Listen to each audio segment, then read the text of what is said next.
নমস্কার, আমি শ্রীলেখা। আপনারা দেখছেন বঙ্গবার্তা, সবার কাছে সবার কথা। শুভেন্দু অধিকারীর মন্তব্য সরকারের প্ররোচনার বহিঃপ্রকাশ।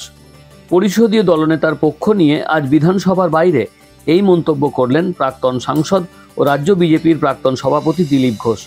তবে বললেন, উত্তেজনা না ছড়ানোই শ্রেয়, তাতে দায়িত্ব বেশি শাসক দলের। Bureau report, Bangabarta. এই ধরনের রাজনীতি এটা রাজনীতির বিষয় নয়, কিন্তু যেভাবে হাওয়া গরম করার চেষ্টা হচ্ছে বা যে ধরনের বক্তব্য সরকারি তরফ থেকে আসছে, এখানকার মেয়র বা মন্ত্রী তিনি যদি বলেন যে যারা অমুসলমান তাদেরকে ধর্মান্তরিত করে মুসলমান করতে ধন্য করতে হবে, বা একজন এমএলএ যদি বলেন হিন্দুদেরকে গঙ্গার জলে ফেলে দিতে হবে, প্রতিক্রিয়া তো হবেই। কোনোটাই আকাঙ্ক্ষিত নয়। রাজনীতির ক্ষেত্রে গণতন্ত্রে এবং সংবিধানের আধারেই হোক, এটা আমরা চাই।